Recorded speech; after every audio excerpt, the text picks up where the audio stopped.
নমস্কার বন্ধুরা, কল্পনার রসনাঘরে সবাইকে স্বাগত জানিয়ে আবারও একটা নতুন রেসিপি নিয়ে হাজির হলাম। ট্যাংরা মাছের ঝাল। এই ট্যাংরা মাছের ঝাল খেতে কিন্তু অত্যন্ত সুস্বাদু হয়। আমি কিভাবে বাড়িতে খুব সহজেই ট্যাংরা মাছের ঝাল বানাই সেই রেসিপি তোমাদের সাথে শেয়ার করব। এখানে টাটকা বেশ বড় বড় ট্যাংরা মাছ নিয়েছি 4 পিস। মাছগুলো তো ধুয়ে পরিষ্কার করে নিয়েছি। তাতে আমি দিয়ে দিলাম হাফ চামচ মতন হলুদ আর পরিমাণ মতন নুন দিয়ে দিলাম।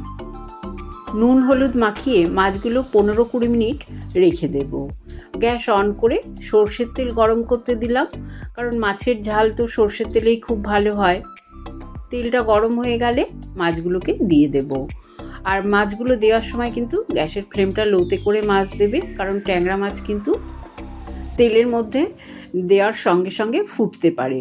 আর তেল যাতে গায়ে ছিটে না আসে সেই জন্য গ্যাসের ফ্লেম লো করে মাছগুলোকে দিয়ে তারপরে গ্যাসের ফ্লেমটা বাড়িয়ে দেবে। এক পিঠ ভাজা হয়ে গেছে, আমি উল্টে দিলাম। তবে খুব বেশি কিন্তু মাছগুলো কড়া করব না, যেহেতু টাটকা মাছ।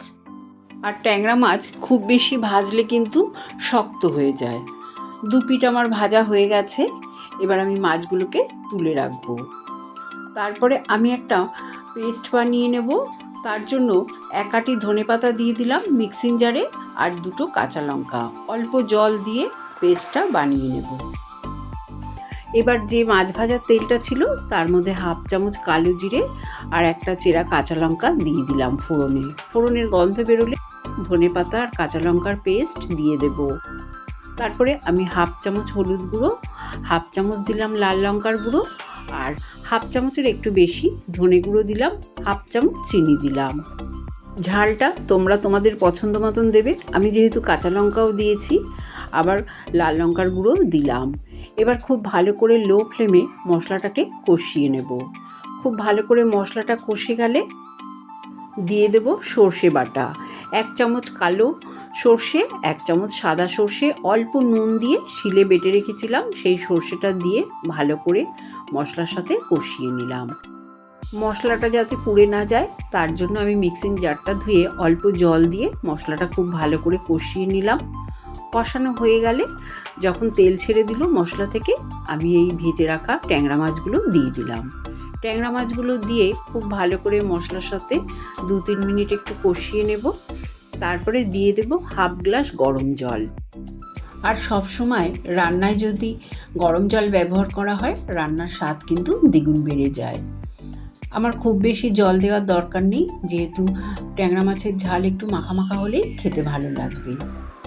স্বাদ অনুযায়ী নুন দিয়ে আবারও খুব ভালো করে মাছগুলোকে উল্টিয়ে পাল্টিয়ে নাড়াচাড়া করে দিলাম। এই সময় গ্যাসের ফ্লেমটা আমি মিডিয়ামে রেখেছি। যখন গ্রেভিটা খুব ভালো মতন ফুটে উঠবে তখন গ্যাসের ফ্লেমটা একদম লোতে করে ঢাকা দিয়ে 8-10 মিনিট রেখে দেব।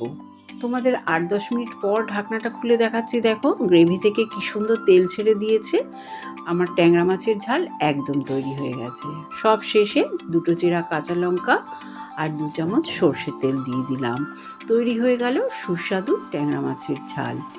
ব্যাস, তারপরে ঢাকা দিয়ে আমি 10 মিনিট স্ট্যান্ডিং টাইমে রেখে দিলাম। এবার তোমাদের আমি সার্ভ করে দেখিয়ে দিচ্ছি যে ট্যাংরা মাছের ঝাল কতটা লোভনীয় হয়েছে। আর গরম ভাতের সাথে এই রকম ট্যাংরা মাছের ঝাল থাকলে আর কিন্তু কিছু লাগবে না। রেসিপি ভালো লাগলে কমেন্ট করে জানিও। চ্যানেলটাকে লাইক শেয়ার করো। নতুন বন্ধু হয়ে থাকলে সাবস্ক্রাইব করো। সুস্থ থেকো, ভালো থেকো। ধন্যবাদ।